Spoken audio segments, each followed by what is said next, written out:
कि तब भगवान ने मेरे हाथों में गीता रख दी।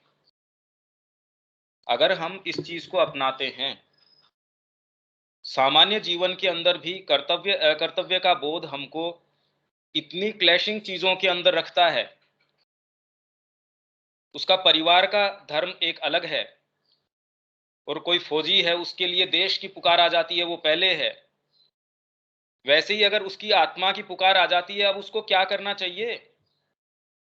अगर अर्जुन के विषय में अगर हम ये सोचें कि ये उसकी आत्मा की पुकार थी, इसलिए उसको तो भगवान को कह देना चाहिए कि चलो एक आर्मी ऑफ सेंट्स के अंदर एक और अपने तो मिल गया। कैसा वैरागी आदमी है जिसको त्रिलोकी का राज्य नहीं चाहिए। तो श्री अरविंद जो प्रस्तावना है उसके अंदर ही जो शुरू के अंदर दे रहे हैं गीता की, कि देखो हम ये कहेंगे कि परमात्मा की कितनी मूर्खता है। Army of cents and sages उसके अंदर एक और शामिल होने वाला था, उसको उन्होंने कहा नहीं, ये नहीं। ये क्लैरिटी कैसे आए? आज जीवन के अंदर हमारे सबसे मोटी समस्या यही चल रही है। हम इस कसमकस में हैं कि इस समय एक्टिविटी क्या करें। हम किसी भी एक्टिविटी को लेबल लगा देते हैं, ये माँ की एक्टिविटी। अरे पहले भीतर जाके ये तो पूछो, मैं उस दायरे में तो हूं क्या? मैं जिस खेल के नियम लागू करने की सोच रहा हूं, मैं खेल खेल ही रहा हूं या नहीं खेल रहा हूं? वो आप खेल खेल रहे हैं क्रिकेट, और अपने ऊपर कल्पना कर रहे हैं कि आपके ऊपर जो फुटबॉल है उसके नियम लागू होंगे। तो पहले अपने आप को उस क्षेत्र के अंदर रखिए तो सही। पहले फंडामेंटली ये निर्णय तो लीजिए कि मेरा हर क्षण माँ का है। अब वो आपसे व्यापार करवाती है या नहीं करवाती है, वो तो उसका आउटलुक है। वो आपसे क्या करवाती है या क्या नहीं करवाती है। मेरे से इस समय मेरी इच्छा है, साहब मेरे को तो संगीत में बड़ा रस आता है, बहुत मन लगता है। माँ कहती है नहीं, इस समय आवश्यकता ये है, ये करो। तो मेरी चेष्टा नहीं। और इसीलिए अर्जुन को बाद में ये कहते हैं कि अब तेरा हृदय मेरे अंदर आनंद ले रहा है। शुरू के अंदर ये चीज तो आ जाती है कि नहीं, माँ जो कहेगी वैसा करेंगे। अच्छा तो नहीं लग रहा है या जो भी है, शुरू में किसको आनंद आ जाता है कि अब तेरा हृदय मेरे अंदर आनंद ले रहा है, इसलिए मेरी वाणी अब मैं तेरे को बता सकता हूं। तो आपको आनंद ही उसमें आता है जो माँ चाहती है आपसे। निश्चेष्ट का मतलब ये नहीं है कि आप ग्रजिंगली कर रहे हैं, उसको निश्चेष्टता थोड़ी कहेंगे। कि अब ठीक है, माँ ने कह दिया अभी जाओ आप पुस्तकें बेचो, अब धूप है बाहर क्या करें, पर चलो ठीक है माँ ने कह दिया। हालांकि ये स्थिति आनी मुश्किल है। तो अब हम इसका आगे वाली लाइन ले लेते हैं। मेरे अंदर उनकी शक्ति प्रवेश कर गई और मैं गीता की साधना करने में समर्थ हुआ। तो ऐसा क्या उन्होंने कर लिया होगा? जेल के अंदर अगर हम जिसको सामान्यतः साधना समझते हैं, तो श्री अरविंद साधना के लिए तो कह रहे हैं कि वहां पौंडीचेरी के अंदर गए थे और कह रहे गीता की साधना मैंने पूरी कर ली, करने में समर्थ हुआ। पूरी कर ली नहीं, पर मैं उसको करने में समर्थ हुआ। तो मुझे केवल बौद्धिक रूप से ही नहीं, ये सारे हमारे सामने प्रश्न हैं। इसके बारे में अब आप जैसे पहला अपना सेंटेंस है उसके तरीके से ये बस सेकंड शुरू कर देते हैं कि मेरे अंदर उनकी शक्ति प्रवेश कर गई। हाँ जी दीपक।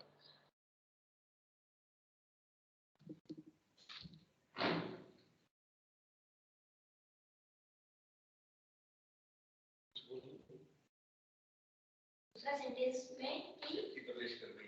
हाँ, जब हम भागवत उनको समर्पण, भाई भगवान से आदेश को पालना करने के लिए, जैसे अर्जुन ने ये कह दिया शिष्यस्तहं शाधि त्वां मां प्रपन्नम, कि मैं अब आपका शिष्य हूँ और मुझे शिक्षा दीजिए।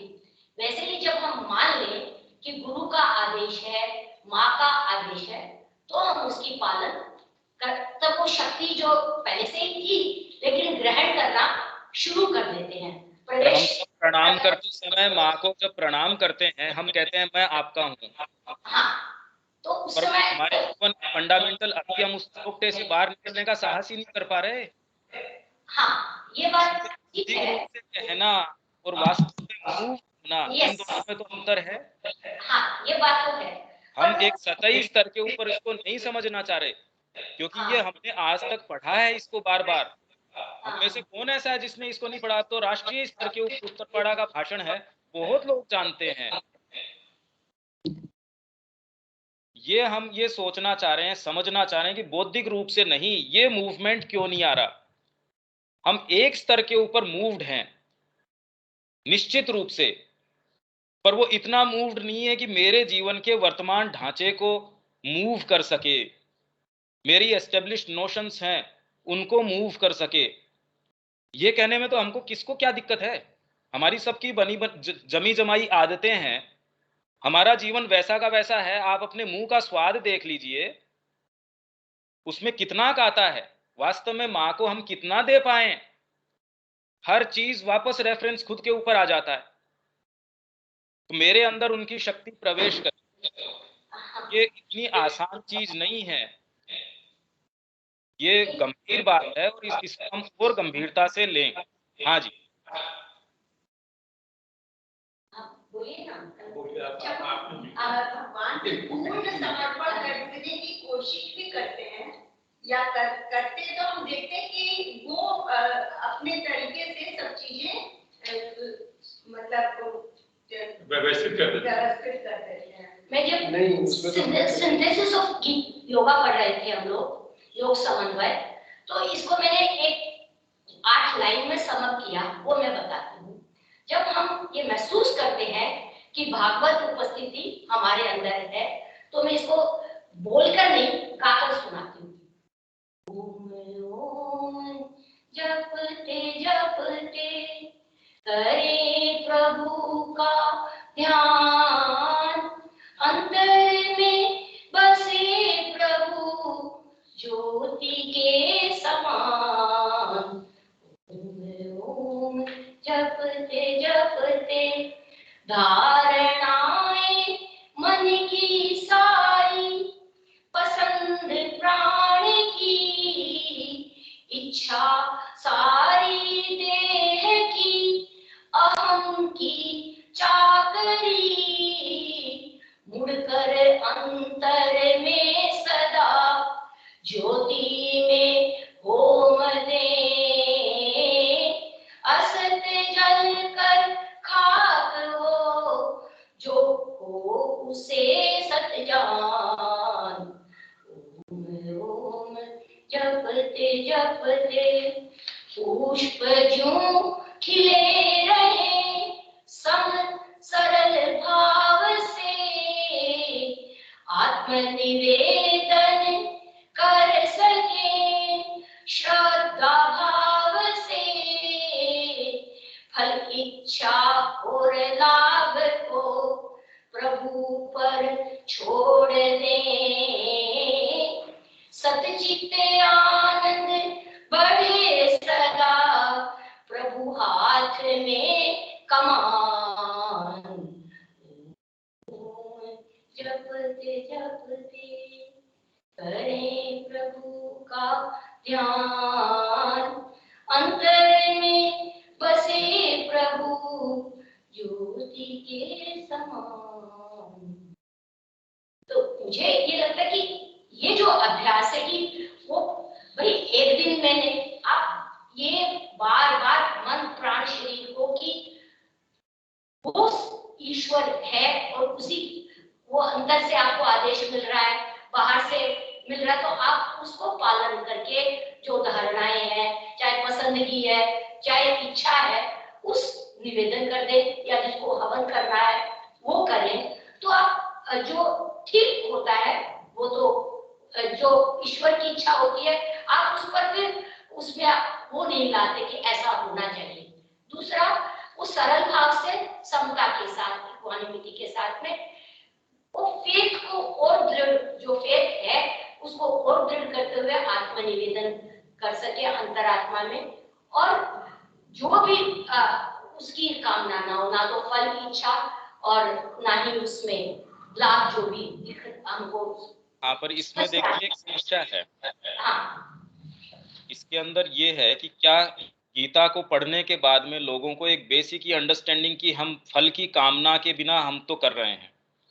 कितने लोग हैं, सिंसियर लोग हैं जिन्होंने इसके ऊपर टीका भी लिखी है, बहुत लोगों ने टीका लिखी है और इसको पूरा का पूरा कर्मयोग बता दिया, पर कर्म का उत्प्रेरण कहाँ से हो रहा है। अगर वो यज्ञ विधान हमको समझ नहीं आया जो कि वास्तव में रिवर्सल ऑफ कॉन्शियसनेस है। ये एक ऐसा रिवर्सल है जो समझ से नहीं हो सकता। हृदय के अंदर एक ऐसा परिवर्तन आ जाता है, ये बुद्धि से नहीं समझाया जा सकता। जैसे ये ग्रुप एक किसी कारण से मां से जुड़ा है, वो किसी बाहरी कारणों से नहीं है, पर अभी तक वो जुड़ाव हमारे कर्म तक उसको पूर्ण रूप से आ नहीं पा रहा कि कर्म का एकमात्र उत्प्रेरण वहीं से हो। हम किसी एक चीज से मूव्ड हैं और वो चीज हमको दिशा अवश्य प्रदान करती है, पर फिर हम जिस इंटेंसिटी की मांग करते हैं वो किस लिए, क्या? क्योंकि सब क्षण हम नहीं जी रहे उस चीज को, हमारा आधार नहीं है वो यज्ञ। और यज्ञ आधार होने के बाद भी एक दिन की प्रक्रिया थोड़ी है। दीक्षा लेने के बाद में, दीक्षा लेने का मतलब है कि अग्नि प्रज्वलित हो गई वेद के अर्थों में, पर वो तो एक शुरुआत है। पर दीक्षा तक आने की प्रक्रिया भी होना एक बहुत बड़ी शुरुआत है। मूव्ड तो क्योंकि व्यक्ति के अंदर भावनाएं हैं, उसमें हार्ट है, तो कोई ना कोई तो किसी न किसी चीज से मूव्ड है ही, और कम से कम वो उसको पशुता से ऊपर उठाता है। जितना ही व्यक्ति अपने हार्ट के हिसाब से सोचता है वो उतने ब्रूट कार्य नहीं करेगा, तो इतना तो होना ही चाहिए। पर इसको हम साधना मान बैठे और ये कह रहे इतना क्या इजी चीज है ये, वो कह रहे कामना वासना से मुक्त होना। क्या ये बात किसी के पहले समझ में नहीं आई होगी? और हम इस तरीके से कर्म करें निश्चेष्ट होकर, ये तो हमको देखनी पड़ेगी कि हम अगर चेष्टा परिवार से संबंधित हो तो कितनी गंभीर चेष्टाएं करते हैं। हमको फ्री समय मिल रहा है, उस समय हमारी तन्मयता मां में है या किस में है? हम कोई भी काम कर रहे होंगे, पर हमारी तन्मयता क्या है वो हमको दिखा देगी। हमारी जो यांत्रिक प्रकृति है तुरंत मोबाइल निकाल के कुछ कर देगी। आज शेयर का क्या चल रहा है जी? आपको छुट्टी मिली 3 दिन की, उस समय क्या मैं माँ का कार्य कर सकता हूं जिसको करने की मैं इतने दिन से मेरे को समय नहीं मिल रहा? मैं माँ का क्या कर सकता हूं, माँ का क्या हो सकता है? ये भाव और एक ये खाली ये मूव्ड होना कि हम अनुयायी हैं और वो एक्टिविटीज करते हैं, ये तो दोनों बिल्कुल अलग चीजें हैं। इसीलिए व्यक्तित्व के ग्रैंड्योर से या फिर सामान्य सा नजर आता हो आपको, ऐसे नहीं आप बता सकते। रामकृष्ण जी जो है बाहरी व्यक्तित्व के हिसाब से आपको दिखेंगे तो क्या क्या दिख सकते हैं अगर आपके सामने भी बैठे होंगे? और एक जबरदस्त कोई व्यक्तित्व जो बड़ा उस मैग्नानिमिटी उसके अंदर है, कौन सी चीज है? कि मूलभूत आपका आधार क्या है, आप कहां हैं, आपकी तन्मयता क्या है।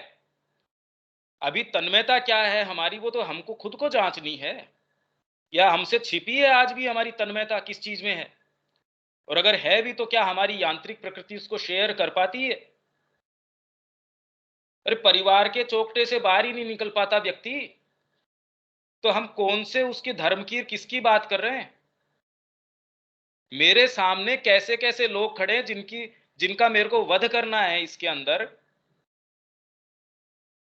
आज हम वैसी स्थिति में नहीं है, इसलिए इजी है हमारे लिए कहना कि बिना कामना के करें। हमको नहीं पता फिर मानक क्या होंगे कामना के बिना करने के, ये हमको नहीं पता वो क्या मानक होंगे। ये प्रॉब्लम फंडामेंटल आ रही है। ये इतनी आसान चीज नहीं है। अगर इतनी आसान चीज होती तो 18 अध्याय और इतनी विवेचना श्री अरविंद उसके ऊपर कर रहे हैं और फिर भी नहीं समझ आ रही, तो ऐसी क्या आसान चीज है ये? अब इसको अगर कोई चीज अपन कहना चाहें तो ले लेते हैं, नहीं तो आगे का फिर पैराग्राफ शुरू कर देते हैं, क्योंकि ये इशू बड़ा फंडामेंटल है। या इसको आप चाहें तो यहां इसको रोक सकते हैं, आपके ऊपर है। पर ये अभी भी समस्या भी अपन इसको एड्रेस नहीं कर पा रहे, और ये एड्रेस नहीं कर पा रहे इसीलिए जीवन के अंदर हम कोई चीज समझ नहीं पा रहे, क्योंकि हमारा जो फ्रेमवर्क है उसके माध्यम से हम श्री अरविंद को पढ़ रहे हैं, उसके माध्यम से सारी चीज समझने की कोशिश कर रहे हैं। अब वो जितनी ट्रिकल डाउन करती है बस उतनी कर पाती है। ये एक फंडामेंटल समस्या है। हाँ जी दीपक, इसके अंदर कोई बात, क्योंकि ये अभी तो क्वेश्चन ही पोज नहीं हो पा रहा। नहीं, इसमें बात ये है ना कि भाई स्टार्टिंग पॉइंट स्टार्ट विद जो मेरी मेंटेलिटी है, जो मेरी साइकोलॉजी है, जितनी मेरी अंडरस्टैंडिंग है उसी से स्टार्ट होता है। अब उसके अंदर जो मेरे को लगता है कि मतलब आगे कैसे वो बात ठीक है कि ये मेंटल लेवल पे एक सतही चीज है कि हाँ हम माँ के लिए सब कुछ करना है, हाँ हम माँ के लिए कर रहे हैं, हम ये सेशन शुरू करेंगे या हम ये सेमिनार कर लेंगे या हम मेंबर्स बना लेंगे या कुछ एक कर लेंगे। दीज आर ऑल थिंग्स एक मेंटल लेवल की एक्सरसाइज है। ये किस लेवल पे अब ये कैसे एसिमिलेट हो उन चीजों के साथ में, कैसे अपने को पता चले वहाँ क्या काम है, कैसे क्या काम है। तो उसके लिए एक पर्टिकुलर ओपनिंग, एक पर्टिकुलर थॉट थॉट प्रोसेस तो बोलना एक बहुत फिर एलिमेंट्री चीज हो गया। मतलब विचार करके करना, सोच के करना, वो एक यार ऑटोमेटिकली है। ये जो मूवमेंट है, बेसिकली व्यक्ति कहता है कि मैं इसके बिना रह ही नहीं सकता, मेरा क्या होगा क्या नहीं होगा, कम से कम आज से खराब स्थिति में मैं नहीं होऊंगा। व्यक्ति शुरू जो करता है वो कहता है मैं माँ के बिना नहीं रह सकता। इसलिए तीसरे वॉल्यूम में माँ ये कहती है कि आप ये सारा इसलिए करते हो because you can not do otherwise. जब तक ये स्थिति नहीं आ जाती कि मैं और कोई दूसरा काम नहीं कर सकता, लाभ हानि तो अपने आप ही नहीं रहेगी। अरे भाई आपके पीछे दीवार है, सामने बंदूक लेके खड़ा है, आपको अब आप में करेज है नहीं है, आप कर भी क्या लोगे, आपके पीछे दीवार है। अब भैया तू मार ले या मैं तेरे से युद्ध कर लेता हूं। तो वो एक, पर ये इतनी कोई हेल्पलेसनेस वाली स्थिति नहीं है, पर आपके बीइंग का एक हिस्सा ऐसा आकृष्ट है, वो कहता है न मेरे को परिवार नजर आता, मेरे को सुख सुविधा नजर नहीं आती, जो होगा देखा जाएगा। माँ मैं आ गया, मैं आपके पास हूं, आप कहो तो बिजनेस कर लूंगा, पर उसके आधारभूत केंद्र अलग होंगे उस बिजनेस के। आज अगर हम पौंडीचेरी में नवजात जी की, बाल किशन जी की, उनकी बात करें, वो क्या बिजनेस नहीं कर रहे थे? सारी सप्ताह वगैरह तो उन्होंने एस्टेब्लिश करी है, उन्होंने ही सारी चीज शुरू करी। पर आप एक बिजनेसमैन को और उसको, दोनों को कैसे कंपेयर कर सकते हो? माँ ने आपको लगा दिया बेटा जा तू पेट्रोल पंप पे तेल भर दिया कर, तो कोई भी जो तेल भर रहा है उस व्यक्ति के अंदर, दोनों के अंदर कर्म के कारण आप एक धरातल पे थोड़ी रख सकते हैं कि मैं भी तेल भर रहा हूं और मन में भावना कर लेता हूं चलो अच्छा है कि मैं माँ के लिए भर रहा हूं। पर उस व्यक्ति में इस व्यक्ति के अंदर आप दोनों के अंदर कंपैरिजन थोड़ी कर सकते हैं। तो आपकी तल्लीनता किस चीज के अंदर है, वो ही हम चाह रहे हैं। जब तक वो तल्लीनता नहीं आती और वो सोच समझ से नहीं आती, इसीलिए जो श्री अरविंद बाद में कह रहे हैं राष्ट्रीय पुनरुद्धार के लिए लोग कितनी कितनी बातें करते हैं, योजनाओं की बातें करते हैं। वो कह रहे शैक्षणिक योग्यता इस तरीके की करो, सरकार का ढांचा इस तरीके से करो, आर्थिक नीति इस तरीके से करो, हमने इतना अच्छा एजुकेशन सेटअप बना दिया, इसमें देखो बच्चों के लिए ये चीजें हैं। भाई हम जिस स्तर के हैं वैसी योजनाएं बनाएंगे। पर वो कह रहे हैं मां हमसे ऐसी कोई मांग नहीं करती, वो नया हृदय पाने की मांग करती हैं। वो करिए हम 15 आने तो अपने स्त्री है, बच्चे है, परिवार है, धन दौलत है, उनको देते हैं, एक आना माँ की सेवा में देने की कोशिश करते हैं। इससे अगर ऐसा करते हैं तो माँ दहलीज के ऊपर होके भी कभी एंटर नहीं कर पाएगी। ये हमारे हमारे लिए तुरंत का मैसेज है। हम अभी दुविधा में हैं, हमारे अपने इंटरेस्ट्स और माँ के लिए क्या कर सकते हैं। अरे ये जब तक दो चीजें हैं, ये दो कैसे हो सकती हैं? तो सारी पहले तो प्रयास इस चीज का है कि हमारे अपने नेचर के अंदर ये जो दोगलापन है माँ के लिए। अरे एक बार बैठ के तो पूछो कि एक जो क्रिकेटर है वास्तव में अपने उस चीज के लिए सिंसियरली काम कर रहा है, वो ऐसी बातें करेगा जैसा हम माँ के लिए कर रहे हैं? एक बार तो पूछो कि कोई व्यापारी है ऐसी बातें करेगा जैसी हम माँ के लिए करते हैं? आज तो देखो 8 घंटे से काम कर रहे हैं, कोई रिक्शा वाला भी नहीं करता ये बातें, हम करते हैं क्योंकि हमारी यांत्रिक प्रकृति, बारी प्रकृति वो एहसान करती है कि माँ के लिए देखो मैंने क्या कर दिया। इतना मार्मिक लेटर है माँ का, श्री अरविंद ने लिखा माँ के विषय में, क्योंकि लोग डिमांड करते थे। तो उन्होंने कहा माँ कोई है होटल कीपर नहीं है कि यहां कोई आया और जो करेंसी दी वो आपकी भक्ति वगैरह आपने दी तो माँ उसके लिए सारी सुख सुविधाएं आपको देने के लिए बाध्य है। आप होटल के अंदर आए, आपकी करेंसी है मनी के रूप में या जिस भी रूप में, तो होटल आपको ये सुख सुविधाएं, ये पैकेज देगा। तो वैसे ही आप यहां आए तो आपने अपनी धन संपदा माँ को दे दी, आपका कर्म माँ को दे दिया, या अपनी अगर ये आप सोचते हो मैंने अपनी ये दे दिया, तो फिर भी माँ की कोई बाध्यता नहीं है कि आपको एंटरटेन करे, क्योंकि आपकी साइकी कभी ये नहीं कहती कि मेरे को ये मिले, मैं क्या दे दूं। ये तन्मयता जब तक नहीं है, बात करने में तो साहित्य के अंदर तो सारे ही बात करते हैं, पर मीराबाई ने भजन गाया और मैंने मीराबाई का भजन रिपीट किया, वो एक ही बात थोड़ी है। ये जब तक हम गंभीरता से इस बात को बार बार इस वाक्य को, ये कड़ियां जब तक हम नहीं जोड़ें, तब तक तो ये शब्द हैं, और जितना हम कल्टीवेटेड है उतना थोड़ा बहुत इसका अर्थ निकाल पाएंगे, इसकी मार्मिकता के अंदर हम नहीं जा पाएंगे। क्या मैसेज है? इसीलिए श्री अरविंद की सारी चीज पढ़ने के बाद भी हम वैसे के वैसे, सारा ढर्रा हमारा चेंज ही नहीं हो रहा। हमारा क्यों नहीं चेंज हो रहा? क्योंकि फंडामेंटली हम जिन कानों से सुन रहे हैं वो कान सुनते हैं ही नहीं, वो तो किसी दूसरी चीज की सुन रहे हैं। अभी तुरंत वातावरण में कोई भय आ जाएगा, हम कोरोना के भय के कारण या किसी भी भय के कारण कितना आतंकित हो जाते हैं। समाज क्या कहेगा अगर हम अपने बच्चे को आश्रम में भेज देते हैं? हम माँ के निहित अगर कर देंगे तो समाज चलेगा कैसे? मेरा व्यापार कैसे चलेगा? अरे चलाना किस लिए है? हमको किस लिए चलाना? अगर मैं ये कहूं कि मेरे को सारा जीवन रीओरिएंट करना है माँ के तरीके से, तो क्या माँ सक्षम नहीं है उसको रीओरिएंट, सारी चीज को अपने यथास्थान रखने में? पर शुरुआत तो हमको करनी पड़ेगी कि मैं बिल्कुल फ्री हूं। हम इतने बिजी हैं, माँ कहां से उपयोग ले बिजी आदमी को? कह दे मैं पूरा फ्री हूं, पर फ्री मतलब निश्चेष्ट वाली बात जो मैंने कहा, निश्चेष्ट मतलब तामसिक नहीं कि परिवार में कोई तकलीफ हुई कैसे भागदौड़ व्यक्ति करता है, बैक ऑफ द माइंड कितनी चिंताएं लगी रहती है उसके, मेरे इसका क्या होगा, मेरे बच्चे के बच्चे का क्या होगा। उसको आपसे कोई प्रॉब्लम ही नहीं है, उसको आपसे कोई अपेक्षा ही नहीं है। तो इसलिए संसार हमारे लिए क्या कहता है? दिलीप कुमार रॉय को जैसे कृष्ण प्रेम ने कहा, तेरे को शर्म नहीं आती? तू ये कहता है कि तेरे परिवार वाले अभी भी कहते हैं कि कितना जोली आदमी है। अरे उनको ये कहना चाहिए था कि कितना बदल गया है तेरी साधना के द्वारा। कि मेरे को ये कहते हुए तेरे को शर्म नहीं आ रही? इतने साल बाद भी तू कह रहा तेरा परिवार उतने ही खुशी से तेरे को रिसीव करता है। अब ये बात कौन कह सकता है? देखिए, एक सच्चा मित्र और जिसके ऐसी आंखें हो, जो विलक्षण आंखें हो,